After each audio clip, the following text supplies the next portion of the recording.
Welcome everybody. Welcome to this special event with Metagenics and Fullscript/Emerson Ecologics. I am Amy Regan from Fullscript, and I am so glad that you've joined us today. A few housekeeping notes. Please place all questions you have in the Q&A box for the question and answer session at the end of the presentation. This webinar is being recorded, and the recording will be sent via email to all attendees and registrants. And there's a copy of the presentation in the handout section for you to follow along today. It is my pleasure to introduce Malisa M. Carullo. Malisa M. Carullo completed her doctorate in naturopathic medicine at National University of Health Sciences in Chicago, Illinois. She completed her MSc in biology at the University of Ottawa with an emphasis on genetics and molecular evolution. Malisa puts much focus on biological medicine and its treatment of chronic diseases, as well as healthy age management. Her practice interests include endocrinology, chronic infections, and blending naturopathic medicine with sports medicine. She is currently working as clinical affairs liaison at Metagenics. Excellent. We are ready for the presentation. Lisa, thanks, Amy. Great. Well, welcome, everyone. Thanks for joining myself and Metagenics today. As Amy mentioned, our webinar today, I'm just trying to get myself oriented here on the screen. Good. So our webinar today is going to be focused on a special ingredient, ERr 731. So in the next hour, we're going to learn of ERr 731 and how this plant-derived ingredient delivers non-hormonal menopausal symptom relief. We'll review the literature, and I will answer common questions that arise in regards to clinical application of ERr 731. So let's get started. So women go through multiple changes in their life. You know, puberty will be the first big change a young girl will experience, and then depending on her journey as she ages, hormonal fluctuations may require additional attention depending on the signs and symptoms that arise. Menopause really is this turning point in a woman's life for their health. The study of women's health across the nation, so this is commonly known as the SWAN study. This is a multi-site longitudinal study, and it's designed to really examine the health of women during their middle years. So the study examines the physical, biological, social changes, and then the psychological aspect of their health as well. And the goal is really to use this research to help scientists, healthcare providers, and women learn how midlife experiences are going to affect their health and then quality of life during aging. So we have this huge multi-ethnic cohort of 3,000 or more women. They're all middle-aged. They're residing in the United States. So this huge opportunity to really learn and understand patterns that can be applied to improve health outcomes. And what you're seeing on the screen is essentially, the most common, top 10, 11 symptoms associated with aging and the menopausal transition. So 80% of the women, these women report that vasomotor symptoms persist for, around 7 years. And I'm not sure about those of you in the audience, but, if I'm being completely honest, I was kind of shocked to read this stat. Clinically, I don't have female patients reporting hot flushes or sweating for this length of time. It could be possible that thermoregulatory changes are happening slowly and women don't necessarily link the minor changes to approaching perimenopause. I really don't have an answer for it. All I can tell you is I try my best to be more aware of what the underlying cause might be given the data. So race and ethnicity strongly influence the duration of vasomotor symptoms in this study. So for instance, Hispanic women averaged around 8 to 9 years versus Chinese American women who reported an average duration of 4 to 5 years. So if your practice focuses on women's health, it's really interesting to see the changes amongst generations as well. For instance, I've noticed that urinary tract changes, these are starting to occur in women much younger than previously. So women mid-30s, they're describing what would be clinically translated as, a weakened pelvic floor muscle, or all the pelvic floor muscles being weakened, and a decreased bladder capacity.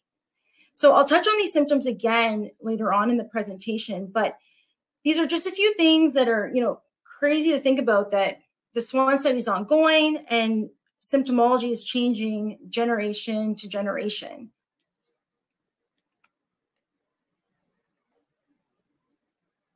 So options to manage symptoms may depend on the age of the female sitting in front of you. Hormone replacement might not be at the top of your list for a female mid-30s. Mood modulators and selective serotonin reuptake inhibitors, these are common. They're commonly recommended for women with a chief complaint of anxiety or ongoing depression.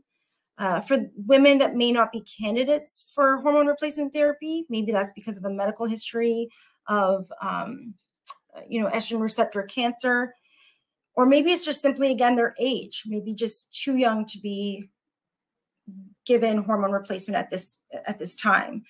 We do have natural approaches that are available. I just find the clinical outcome varies so much from patient to patient with these common natural therapies. So while hormone replacement therapies have some benefits for sure, long-term use does carry an increased risk of hormone-related cancers and cardiovascular disease. So in fact, NAMS is the North American Menopause Society. They outline the benefit to risk ratio for women. And you're basically seeing like quick overview of what they recommend. That hormone therapy, they're saying, is the most effective therapy. But again, there's a risk depending on the type, the dose, the duration, the route, and the time of initiation. Low-dose estrogen therapy for shorter duration is favorable. And then really looking at that benefit to risk ratio related to age. So it's less favorable if they start after 60 years old. And then we really just need to look at, can we start it within 10 years of menopause onset, or what's the timing involved here? So when both clinician and patients are surveyed, it's apparent that women are interested in non-hormonal therapy options. So as clinicians, I think most, if not all of you, would agree that, your goal is to start lower on the therapeutic order, recommendation-wise, right? We're going to try something like red clover, maybe black cohosh, and then work your way up to bioidenticals if the patient does not experience, relief with some of the natural therapies. But hormone replacement therapy is not going to be the magic pill either, right? We see improvement in only a few symptoms, most notably those that are vasomotor in nature. So that's also for clinicians that even feel comfortable working with this patient population. There's a lot of conflicting data out there as to what's safe or what's not safe. Or perhaps in the past, you have just been unsuccessful with your recommendations.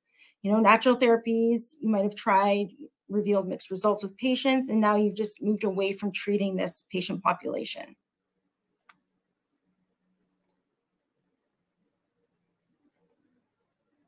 So no matter what category you fall into, if you see middle-aged women in your practice or not, I'm really hoping that the information and the research we provide on ERr 731 sparks your interest. So ERr 731 is a standardized plant-derived ingredient. It's from the roots of Siberian rhubarb.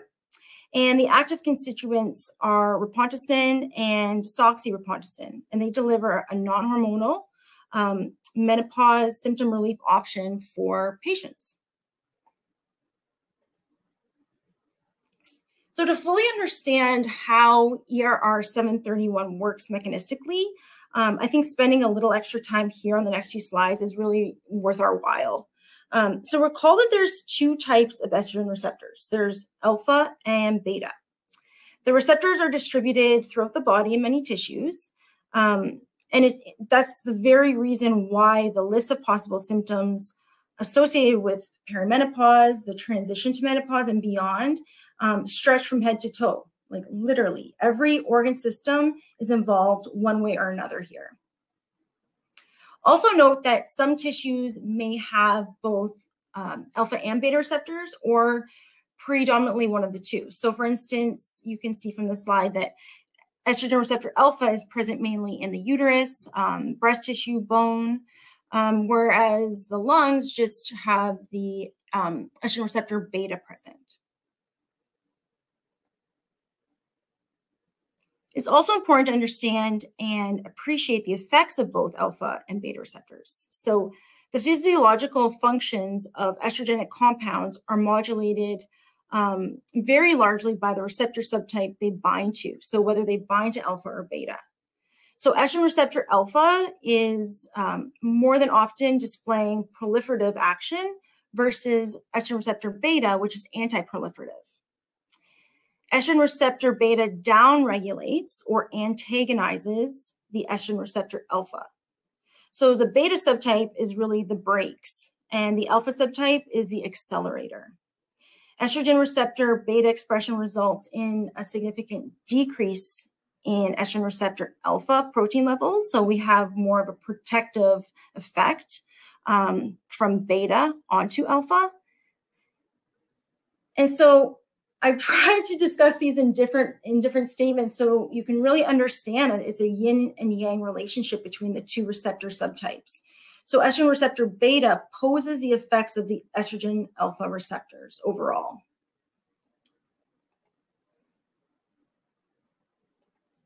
So if we take this a step further and look at how certain ingredients interact with the receptors, we can start on the left hand side of the slide. Estradiol and hormone replacement therapy, they're going to target both estrogen receptors, both alpha and beta.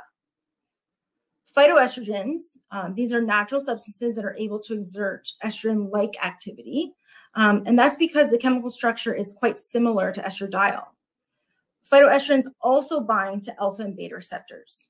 So really, the only difference between the estradiol and the phytoestrogens is really the affinity to the receptor. So phytoestrogens bind much weaker than estradiol would. Furthermore, in tissues where alpha and beta receptors are present, some phytoestrogens may preferentially bind to the beta receptor versus the alpha. And that is what exactly we're seeing here with ERr 731. So this is a unique ingredient in that it will preferentially bind to the beta subtype. So remember, again, beta is that anti-proliferative action over the alpha receptor. It's the brakes. It's more protective.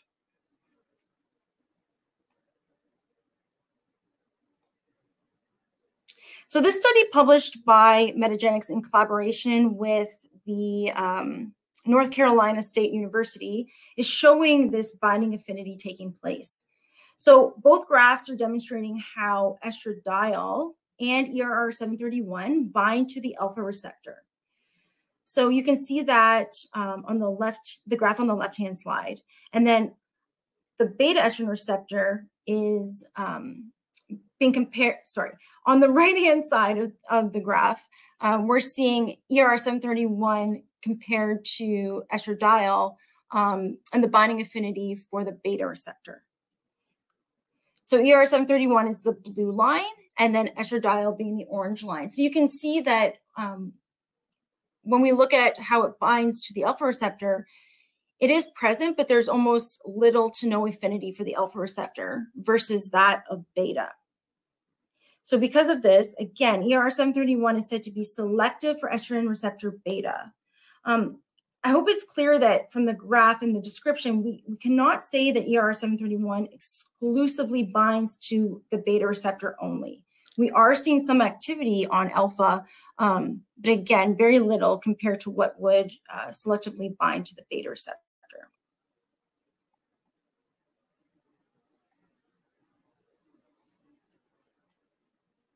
The graphs on this slide are used to demonstrate receptor affinity data as well, but include additional phytochemicals. So the graph labeled A, this is ERr 731's binding affinity to estrogen receptor alpha, so the same as we saw in the previous slide. And the graph right below, that's labeled C, this is the affinity of ERr 731 binding to the beta receptor.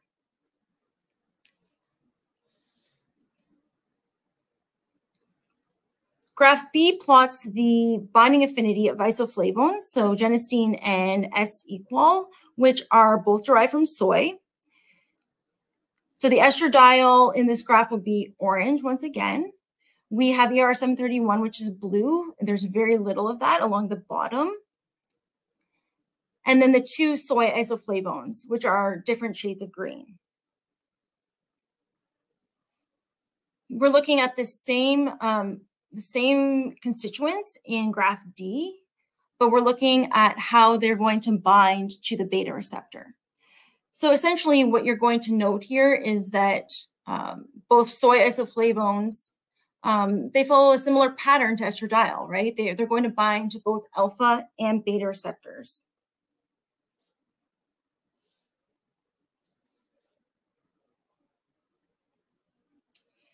So this table reviews many plant-based therapies, and these plant-based therapies are linked to reduction in vasomotor symptoms overall. But as you go through the slide, you can see that the clinical efficacy, it varies among different ingredients, and we don't really have good data indicating that we can see this effect in every patient, right? So we may see a small reduction in vaginal dryness when it comes to phytoestrogens overall. Same with dietary soy isoflavones.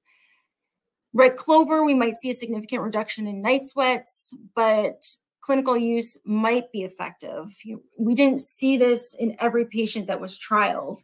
So it's very hard when it comes to using these ingredients in patients because we essentially almost have to convince them that it's worth their while to try.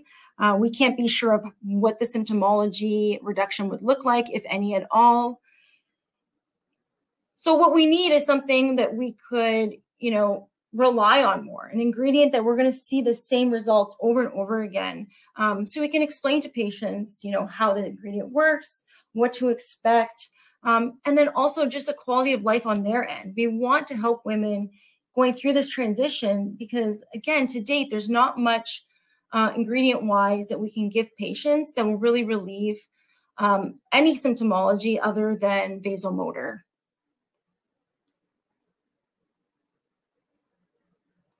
So this table is also a really nice, concise summary of ERr 731 literature. So you can have it for your reference. To date, there's a total of 4 clinical studies that have been performed with the use of ERr 731.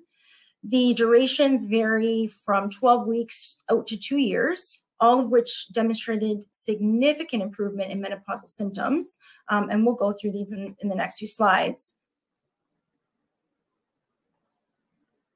The first study here we're going to review is investigating the efficacy and safety of ERr 731 compared to placebo in perimenopausal women with climacteric complaints.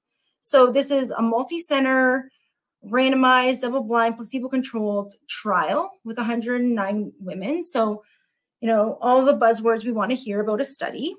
Participants received either 1 tablet of ERr 731 or placebo daily for 12 weeks.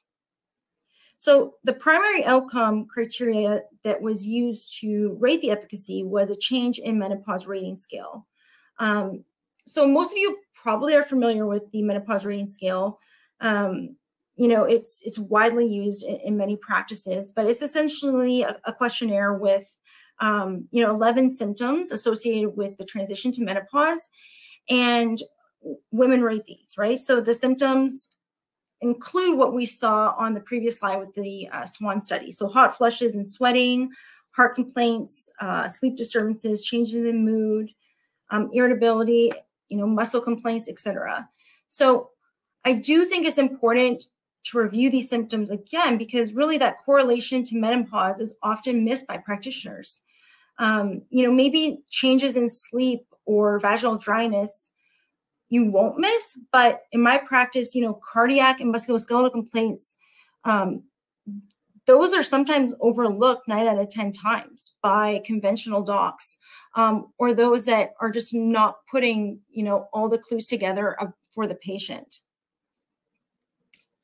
So back to what we see on the screen. Participants really assess each symptom using the 6-point scale associated with the questionnaire. So 0 is no menopausal symptoms, and then 5 is very severe menopausal symptoms. And what this graph represents is symptomology over the 12-week period. So the solid circles represent ERr 731, and just note the continuous decrease in severity of symptoms.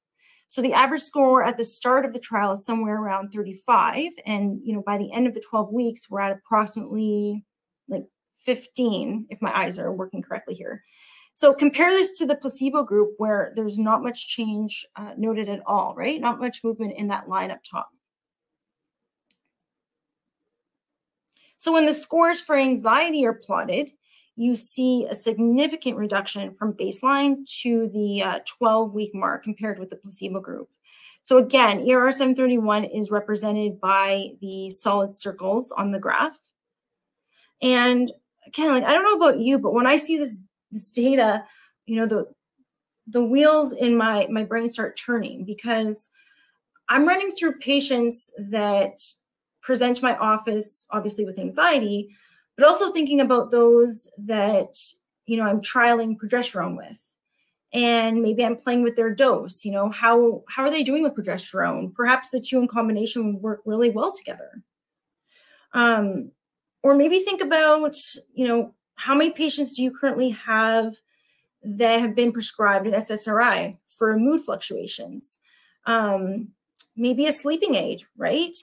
I see this more than often lately as well, like a sleeping aid because mom's exhausted, but just can't stay asleep at night.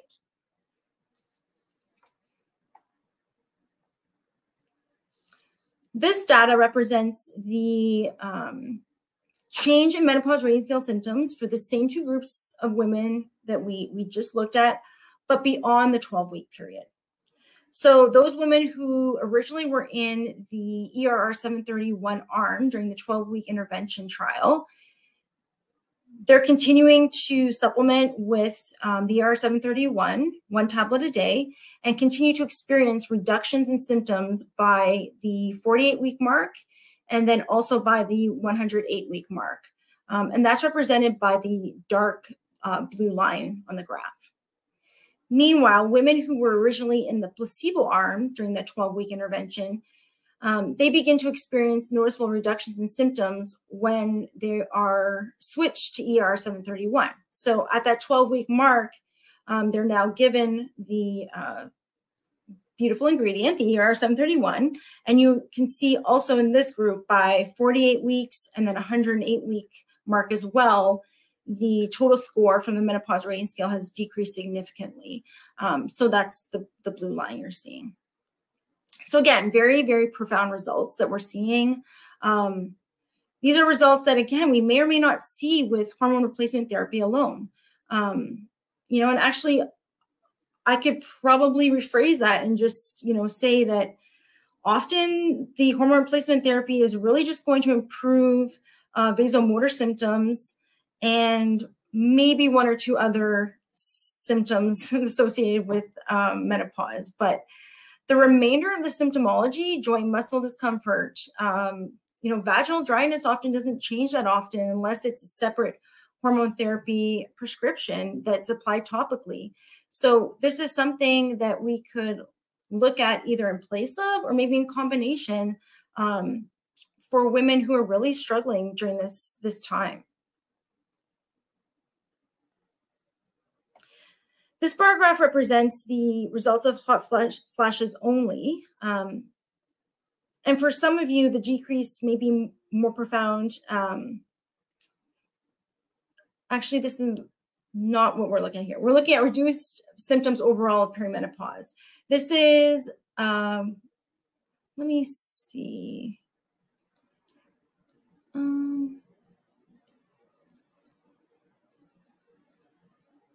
Yeah, actually, this is the same one. So this is actually just a research group I really appreciate this graph now.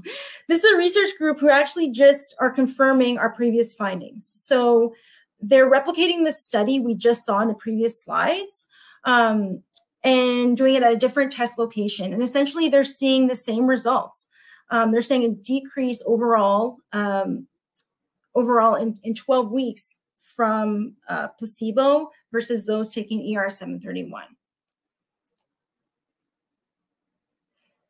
This bar graph in particular is looking at just the hot flash reduction data from the previous slide. So the group that essentially redid the study over, confirming the findings, and then we're just looking at hot flashes. So the red bars are going to represent the placebo group here, and then the blue represents those given ER731. So from baseline, which is the first two bars, to week 12, which are the second two bars, we see a huge reduction.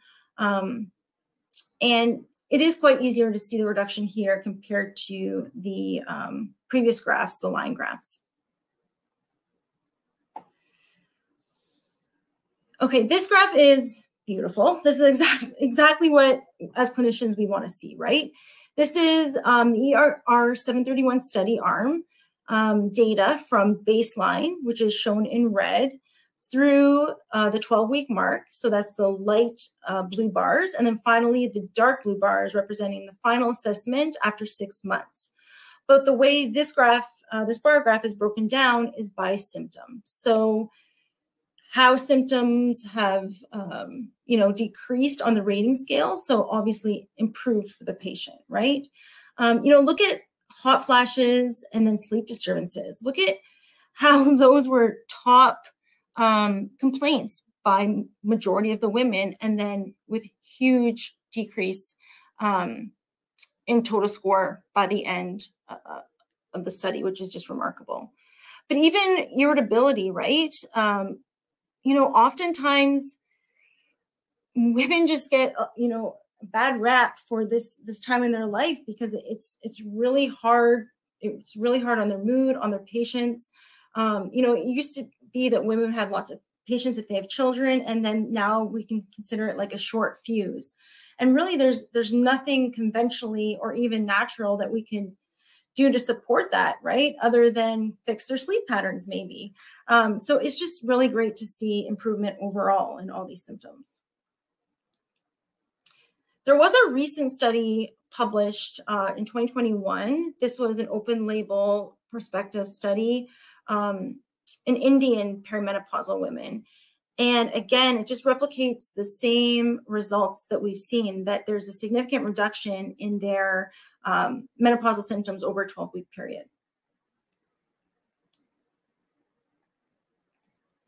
So it's rare that a reaction would occur with the use of ER731. Those of you that have been, those that have been documented, any adverse reactions, they tend to be dermatological in nature. So some kind of skin irritation. And quite frankly, it's really hard to conclude if it were the ingredient, ER731, or just coincidental on timing for the patient. So to give you a better idea of the safety profile, from 1993 to 2014, approximately 140 million daily doses of the ER731 extract were placed on the German market. So of those, 124 adverse event reports were recorded, and most commonly they were some type of hypersensitivity. So 74 of them were hypersensitivity, and then there were 47 reactions of gastrointestinal symptoms. If we look at the data, the safety data for the US, this product was launched in the US in 2009. And as you can see from the slide, it's considered safe for most users. Only 79 complaints have been recorded thus far. So recently, 72 women were surveyed for just a quick evaluation of symptom improvement, but also satisfaction overall with the product. And the patient survey showed that more than half of the patients experienced relief from hot flashes, night sweats, and or anxiety within 4 weeks. And I'm sure this will come up as a question later on as well, and we can touch on it again. But for purposes of this survey, let's just say that we can see changes in patients within 4 weeks, and 81% say their overall quality of life improved. So when we think of patient profiles for ER 731, right off the bat, consider women with hot flushes and sweating day or night. But also remember the symptoms that have been associated with that menopause rating scale, right? So the cardiac complaints, the sleep disturbances, and changes in mood. So depression, anxiety, irritability. If you have women sitting in your office and they might, seem like they're years from perimenopause, but maybe she notices some subtle changes in sleep. Instead of trying to work on sleep, think about maybe changes in hormones. Is it time to run some labs and see what might be happening? Maybe patient complaint, is just weight gain, or weight gain in areas she previously would not have been concerned with, right? Maybe in the past, this patient was more of a pear-shaped individual, right? With weight that was more on her hips. But now the weight is really more central, more of that apple shape. So these could be indications that ER 731 could be part of your recommendation. So investigate, those physical and mental exhaustion complaints as well. It might be burnout for sure, but also consider how hormones are playing into that picture, right? So that, again, that individual who has a short fuse, just no patience, to deal with family or, children.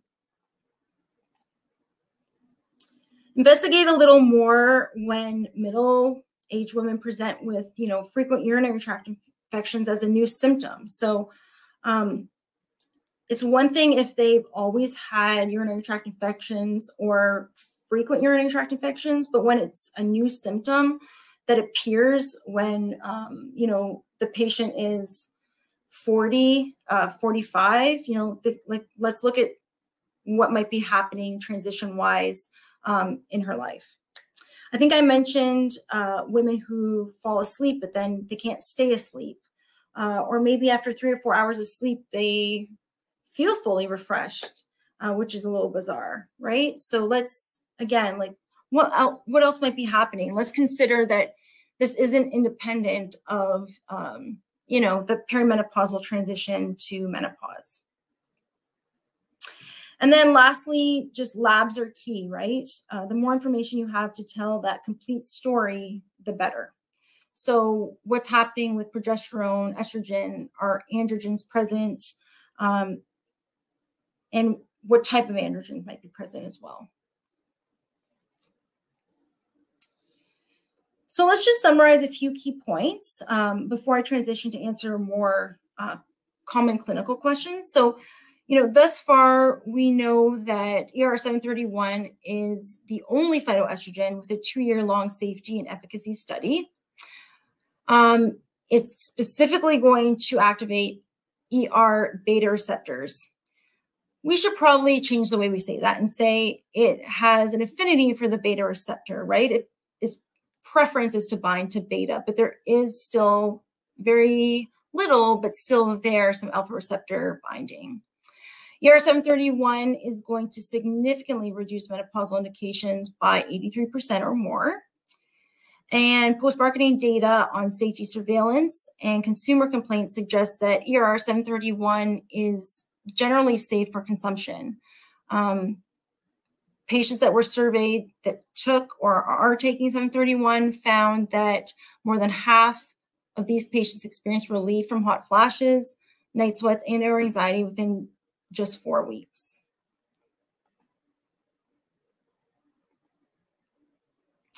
So this concludes the science portion of the presentation, which allows me to transition to speak more about, the product itself and speak more freely and answer questions. So The serving size is 1 tablet per day. The formula, as you can see, is Estrovera.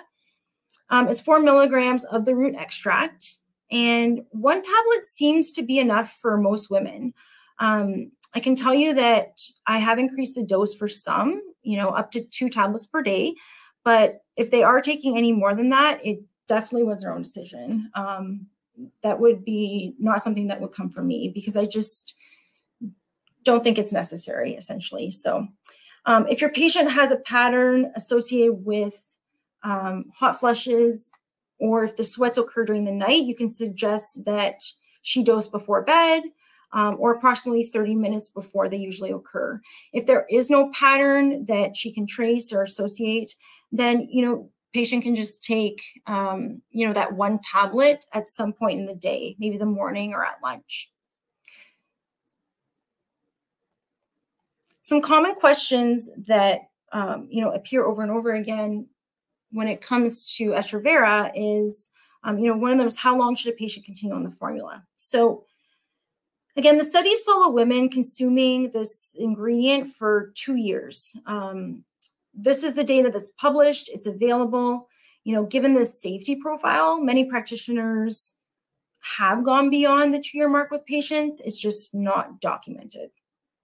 But I would say that as long as you understand the mechanism associated with Estrovera, this plant extract, how it preferentially binds to the beta receptor, you should be confident in your decision to continue use, right? But again, it's more of a comfort level for you as a practitioner. What do you feel comfortable recommending for the patient? I would also probably challenge most practitioners to investigate further. So what else can you do for the patient? What else can you recommend in combination with Estrovera? What else can we do to support these physiological changes associated with menopause? So obviously, ER731 is clutch for symptom relief, and symptom relief given, a period of time. And given the mechanism of action, it's most likely going to indirectly support estrogen receptor activity in other areas. But beyond these endocrine functions, what else can you do for patient? Maybe support inflammation, support musculoskeletal bone health, collagen production. So maybe go beyond and see what else you could use in addition to ER731. The net effect is probably going to be synergistic overall, which is great for the patient.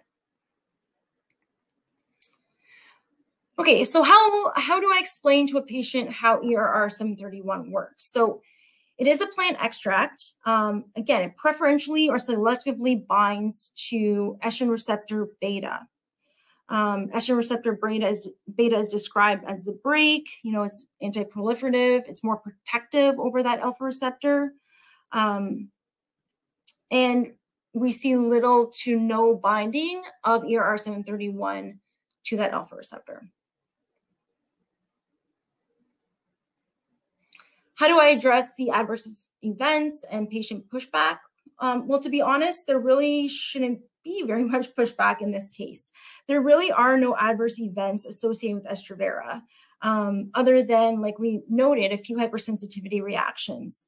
And we saw this based on the safety surveillance data, but as well as that patient survey, that market survey. So, personally, I don't foresee any risk, but as with any product you recommend to patients, should an adverse event arise, of course, have them stop taking the formula until more information and investigation is completed.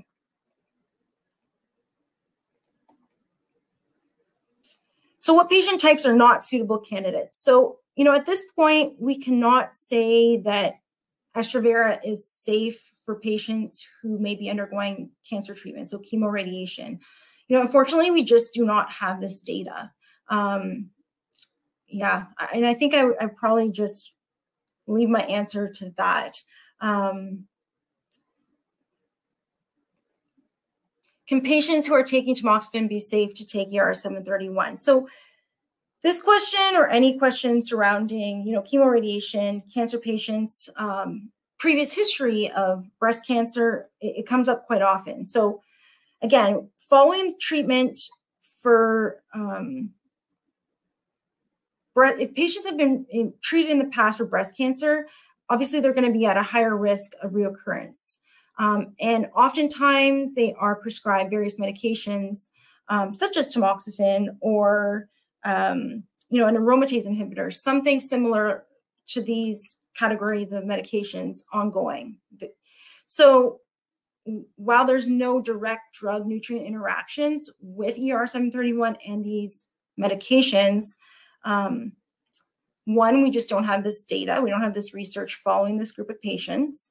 But, also this has to be a decision made not only by you as a practitioner, but also the patient, right?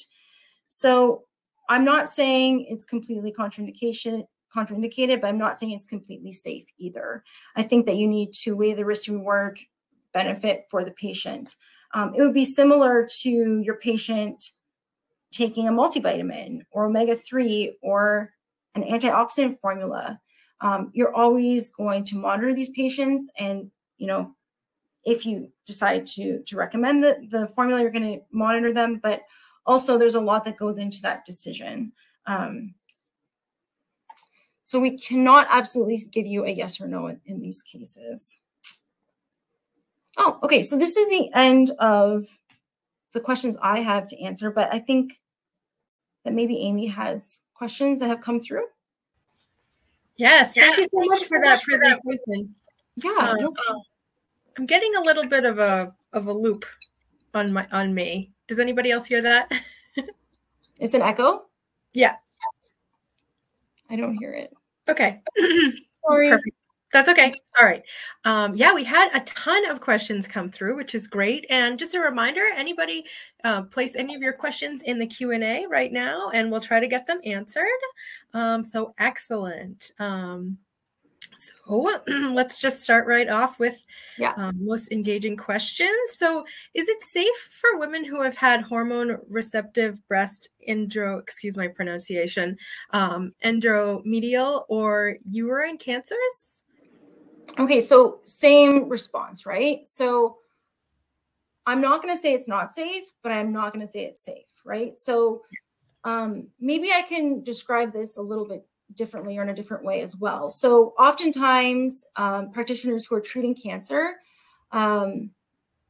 whether at the same time as chemo or radiation, or as in this case with this question, previous history, they're on some kind of regimen, right? It might be IV therapy. They might be given some kind of antioxidant, resveratrol, etc. These plant compounds, of course, this one is Siberian rhubarb, but we have other natural therapies that are, like we said, soy, isoflavones, polyphenols. So I think you need to, as a practitioner, understand the mechanism of how these are interacting with the receptor, right? In this case, this one's selective for the beta receptor, but then the tissue that the cancer is in, right? As we noted that some cancers are in tissues that have both alpha and beta. Some might be in tissues that just have beta. So personally, I think that if it's binding to the same receptor, I would go ahead and just stay away from it, right? Because although the affinity for binding is much lower, it's much weaker, there's still an affinity for binding, and we cannot guarantee it's safe for our patient. But again, there are practitioners out there who might feel safe in recommending this because it's a weak binder. So my short answer is I can't say yes or no. My long answer is, just try and understand the mechanism of how ER731 is working in the body, but then also understand the mechanism of the cancer that you're dealing with and make the best educated decision for you and the patient. Excellent. Does ERR31 only help with menopausal anxiety, or does it help with other types of anxieties as well? Yeah, great question. They're both great questions. Because I didn't touch on that and I should have. So essentially, again, we don't have the data for, anxiety in general. But given the mechanism, it could and should help, right? In the central nervous system, we see a lot of both receptors, alpha and beta. So should the anxiety that you're dealing with in the patient be hormonal in nature, this could be a good option, right? Because again, we're seeing that this is going to bind to the beta receptor. It's going to be more protective or have some kind of influence over the alpha receptor, in which that's where we might be seeing a lot of endocrine disruptors bind or estradiol in general. So we don't have the data, but I think it's very favorable. Excellent. Are there any common contraindications or contraindications with this? Yeah, so like I said, other than if patient is undergoing chemo, radiation, from all the studies, really nothing has surfaced other than those dermatological rashes, right?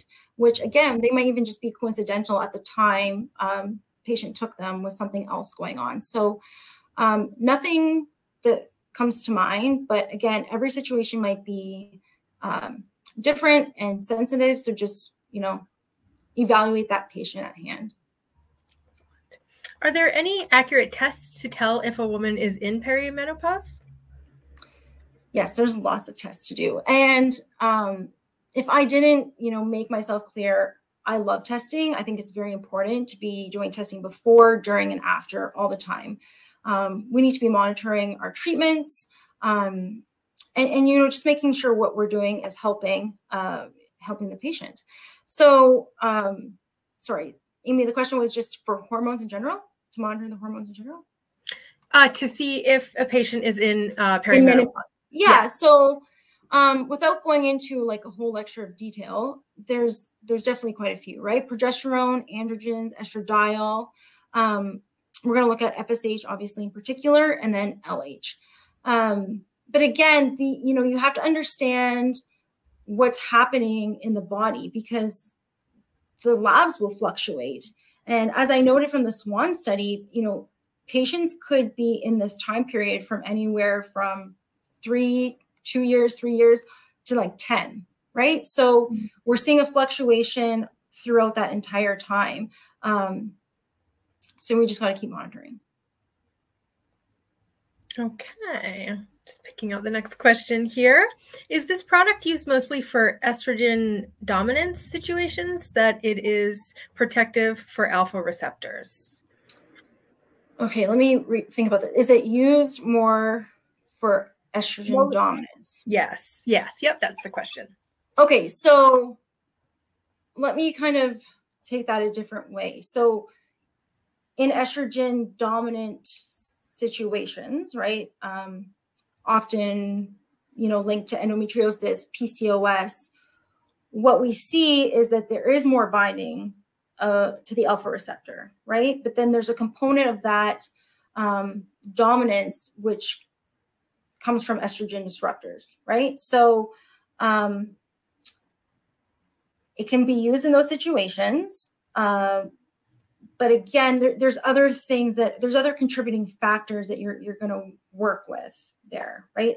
That's what they're asking, if it could be used in those situations? Yes. Yeah.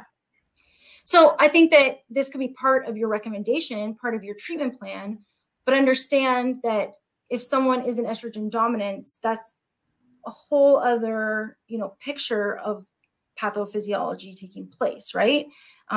There's really a concern with the metabolism and clearance of the estrogen altogether. So even if we're giving ER731 and it's in this extract form, this bioavailable extract form, is our body able to use it properly, right? I don't know. You're going to have to evaluate that patient because there's other factors contributing to their physiology. Have you seen symptoms return when the patient stops taking the product, or sort of any thoughts on that? Oh, tons of thoughts. I love this question. So, yes, I've seen it. And I think this goes back to my point where I really challenge you and any of the practitioners in the audience to think beyond ER731, right? So if we have to give this woman, this patient, more than one tablet because it's not helping any of the symptoms, not even the vasomotor symptoms, that means there's more going on. Perhaps it is an estrogen dominance problem. Maybe they do need help with detoxification pathways, right, to support their pathways. So I think that's a good indication. If you do remove a tablet or two, whatever you're doing, and the symptoms do return, one, they probably need ER 731 again. Two, they need help, you know, outside the box. There's other things going on. So run your labs, investigate. You know, think about that symptom slide that I had showed with all the SWAN symptoms from the study. Check out the SWAN study in particular. It's really going to give you a good idea of what else to look for, because most patients are not going to say, I have joint and muscle aches, or you're not going to put the correlation to menopause or starting the transition. So, you know, it's really helpful to start thinking outside the box, or what else might be contributing, right? Because alpha and beta receptors are all over the body. So it would be really ignorant to think, you know, for a practitioner to think that the only symptoms that we need to help are those of endocrine organs, right? Hormonal, when there's so many other things happening, right? There's brain, there's bone, there's vascular, right? There's a whole component of these estrogen receptors helping with nitric oxide and blood pressure, right? Often that's why we're going to see this hypertension in women. So being aware that this is all part of the symptom picture and not focusing on endocrine. And I know it's hard because we say estrogen receptor and we just think of estrogen hormone activity, but estrogen does more than just help with hormones. That was long-winded. I apologize. And sort of around this, would it be more effective if taken in tandem with black cohosh, St. John's wort, and mace, etc.? Like, would you recommend that? Maybe, you know, if as a practitioner you see great results with St. John's for mood or depression, sure, I would say, you know, in combination they could be synergistic together, or at least for that patient. But I also don't really think we need to try hard, because what we're seeing is great improvement, great results by just taking one tablet of ER 731 per day. And there's hardly any side effects, right? Black cohosh is not awful, but the thing is, we have no idea patient to patient what's going to happen, right? Or how the patient's going to feel. Will they get results? Will they not? You know, it's hard enough for some people, practitioners, to, you know, get that patient back through the door for a second, third appointment. So we want to be confident in what we're using, and we have data that represents great improvement, great changes in women in all 11 symptoms. Excellent. Would this help someone who is 9 years into menopause and is still having symptoms?